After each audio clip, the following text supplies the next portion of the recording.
बलदेव एक दिन अपनी बहू को बाथरूम में नहाते हुए देख लेता है। चूंकि बाथरूम में कुंडी नहीं थी, इसलिए बाथरूम का थोड़ा हिस्सा दिखाई देता था।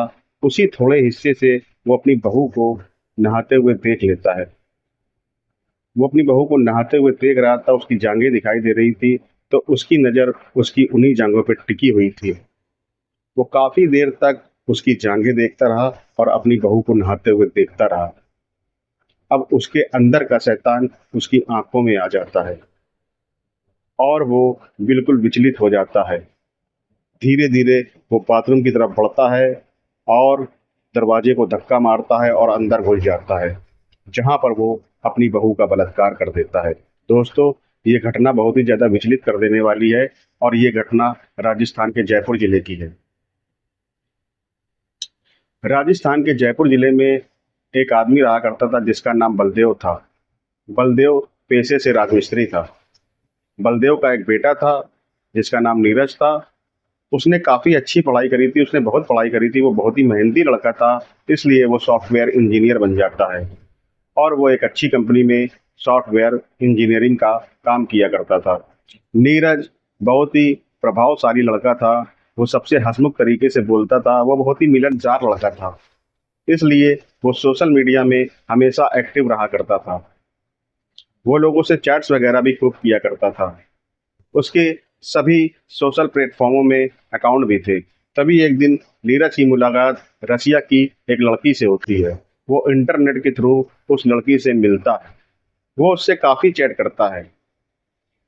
अब उस लड़की को भी नीरज के साथ बहुत ही अच्छा लगता है चैट करते हुए। उसका नाम कल्फी था। कल्फी नीरज से बात करते हुए बहुत ही प्रभावित रहती थी। वो हमेशा नीरज से बात करती रहती थी। एक दिन कल्फी नीरज से कहती है कि मैं हिंदुस्तान आना चाहती हूँ और मैं वहाँ पर घूमना चाहती हूँ। तभी नीरज उसमें हामी भर देता है, कहता बिल्कुल तुम मेरी फ्रेंड हो, तुम हिंदुस्तान आओ, मैं जयपुर में ही हूँ और मैं तुम्हें बहुत ही बढ़िया बढ़िया जगह घुमाऊंगा। खैर, कल्फी ज़्यादा देर न करते हुए वो तुरंत हिंदुस्तान के लिए रवाना हो जाती है और एक दिन हिंदुस्तान आ जाती है। नीरज जब उसको पहली बार रियल में देखता है तो देखता ही रह जाता है। अभी तक उसने सिर्फ उसको वीडियो में देखा था, वीडियो कॉलिंग करी थी। अब वो उसको हकीकत में देखता है। कल्फी बहुत ही खूबसूरत लड़की थी। वो नीरज से कई गुना ज़्यादा खूबसूरत थी। चूंकि वो एक रसियन लड़की थी, वो बहुत ही गोरी चिट्टी थी और नीरज से बहुत ही ज़्यादा खूबसूरत भी लगती थी। नीरज मन ही मन ये सोचता है, ये लड़की मेरी फ्रेंड कैसे बन गई। खैर, कल्फी नीरज को अपना दोस्त मानती है और मुस्कुराते हुए उससे मिलती है। नीरज भी उससे मुस्कुराते हुए मिलता है और दोनों बहुत सारी बातें करते हैं। फिर नीरज उसको एक होटल ले जाता है, जहाँ पर वो कल्फी को कहता है कि ये तुम्हारा होटल है, तुम यहाँ पर ठहर सकती हो, कल घूमने चलेंगे, आज तुम आराम कर लो। कल्फी भी इस बात को मान जाती है। अब कल्फी दूसरे दिन घूमने के लिए निकल जाती है। नीरज और कल्फी पूरा राजस्थान घूमते हैं। राजस्थान में वो बड़ी बड़ी इमारतों को देखते हैं और पुरानी पुरानी इमारतों को देखते हैं, जहाँ कल्फी बहुत ही ज़्यादा प्रभावित होती है। वो ये कहती है राजस्थान तो बहुत ही ज़्यादा खूबसूरत है। वो राजस्थान के जयपुर जिले में सभी जगह उसको घुमाता है। अब कल्फी को हिंदुस्तान बहुत ही ज़्यादा अच्छा लगने लगा था। खैर, कुछ दिनों बाद कल्फी फिर रसिया चली जाती है। अब नीरज को यहाँ पर बिल्कुल भी अच्छा नहीं लग रहा था। वो अपना काम तो करता था, मगर उसको बिल्कुल भी अच्छा नहीं लग रहा था। वो कल्फी से चैट करता रहता था। उसको कल्फी से चैट करने में बहुत ही अच्छा लगता था। इसलिए वो हमेशा कल्फी से चैट किया करता था कि ताकि उसको अच्छा लग सके। कल्फी को भी उधर अच्छा नहीं लग रहा था क्योंकि वो कल्फी को भी उधर अच्छा नहीं लग रहा था क्योंकि वो नीरज से इतना ज़्यादा प्रभावित थी। अब ये दोनों इस बात को समझ नहीं पा रहे थे कि ये दोनों एक दूसरे से प्यार करने लगे। खैर, कल्फी को जब धीरे धीरे ये एहसास होता है कि वो नीरज को प्यार करने लगी है, तो एक दिन वो उसकी बात उसके सामने रख देती है। नीरज, जो कि यही सोच रहा था, वो बहुत ही ज़्यादा खुश होता है। तभी वो कल्फी से कहता है कि मैं तुमसे शादी करना चाहता हूँ। कल्फी भी इस बात को मान जाए। खैर, कल्फी अपने माता पिता से पूछती है तो उसके माता पिता, जो कि खुले मिजाज के थे, वो कहते हैं बेटा तुम्हारी जिंदगी है, तुम जहाँ जीवन बिताना चाहो वही सही है। अब कल्फी ज़्यादा देर न करते हुए फिर से इंडिया आ जाती है।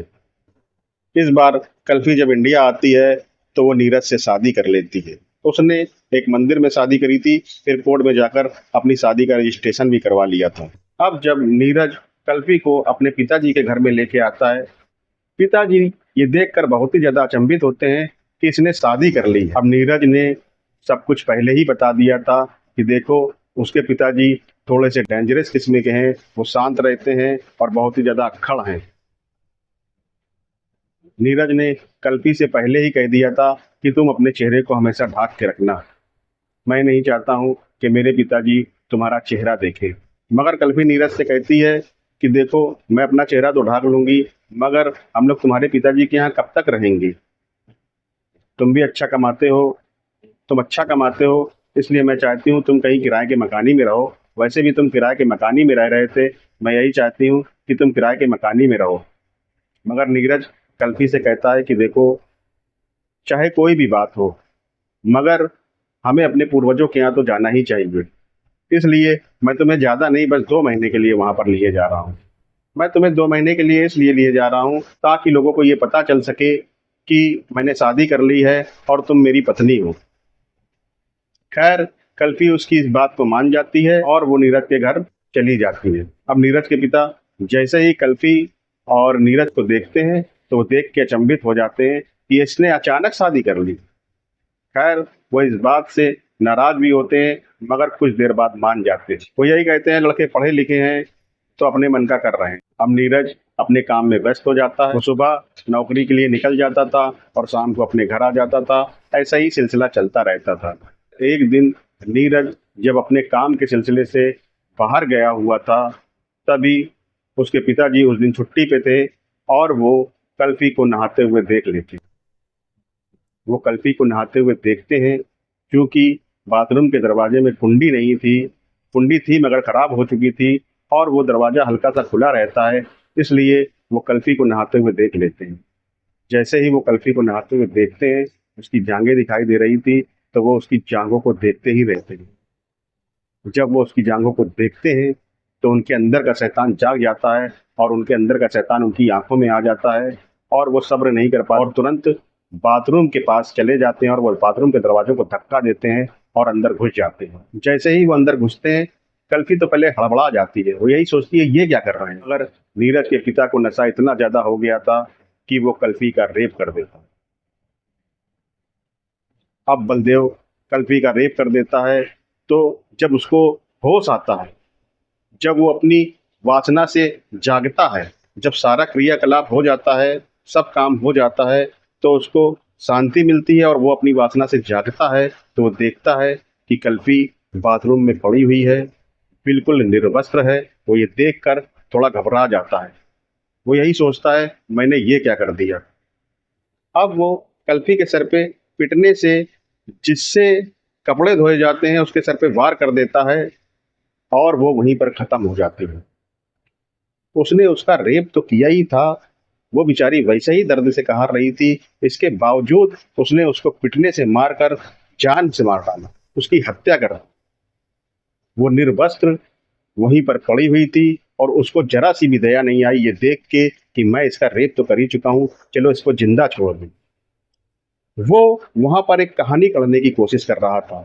वो यही सोच रहा था कि मैं ये दिखला दूंगा कि इसका पैर फिसल गया और ये गिरकर सर पे चोट खा गई, इसलिए मर गई। और वो ऐसा ही करता है। जब उसका बेटा नीरज आता है तो वो कल्पी को चारों तरफ देखता है, उसको कल्पी नहीं दिखाई देती। तभी वो बाथरूम की तरफ जाता है जहां पर वो देखता है कि कल्पी निर्वस्त्र पड़ी हुई है और वो मर चुकी है। अब उसको देखकर वो बदहवास हो जाता है और बहुत ही ज्यादा रोता है, चिल्लाने लगता है, जिससे आस पड़ोस के लोग भी आ जाते हैं। जैसे ही आस पड़ोस के लोग आते हैं, तभी उनमें से एक बंदा पुलिस को कॉल कर देता है। तुरंत पुलिस भी वहां पर आ जाती है। अब वो ये देखती है कि ये लड़की कैसे मरी, वो यही सोचती है। खैर, फॉरेंसिक टीम के लोग भी आ जाते हैं और उसकी जांच करने लगते हैं। जांच के नमूने लेबोरेटरी में चले गए थे, जहां कुछ दिनों बाद नीरज को यह पता चलता है कि उसकी हत्या होने से पहले उसके साथ रेप हुआ था। अब नीरज पूरी तरह से कंफ्यूज हो जाता है।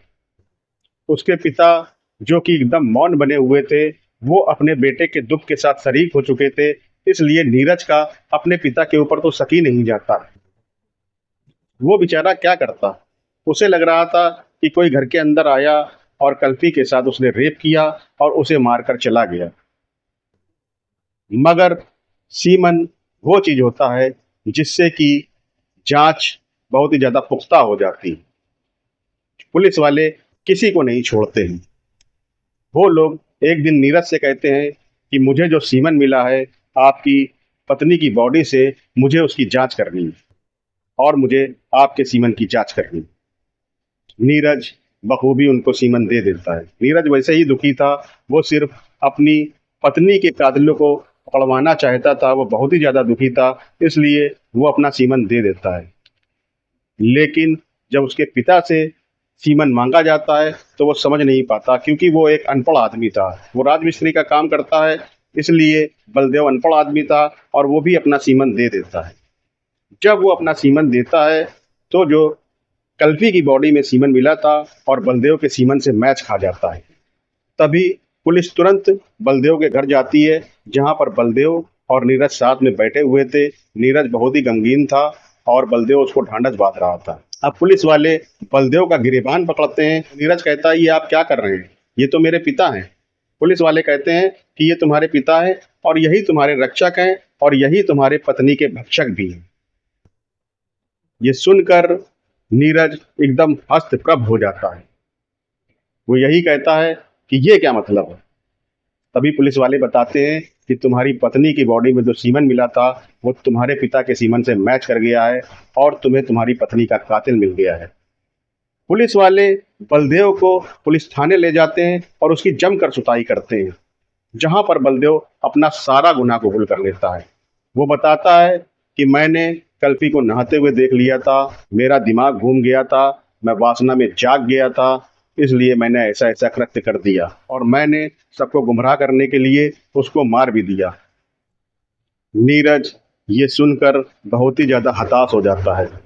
वो यही सोचता है कि मैंने अपनी पत्नी को तो खो ही दिया था, मेरे जीवन में नाम मात्र सिर्फ मेरे पिता ही रह गए थे, मगर उन्हीं ने ऐसा कृत्य किया था जिसके कारण आज मैंने उनको भी खो दिया है। तो दोस्तों, मेरा आप लोगों को ये कहानी सुनाने का सिर्फ एक ही उद्देश्य है कि वासना जहर होती है। वासना में व्यक्ति जाने क्या क्या कर जाता है, जाने क्या क्या गलत काम कर जाता है। इसलिए अपने दिमाग में वासना को हमेशा दूर रखें और सबके साथ प्रेम से व्यवहार करें।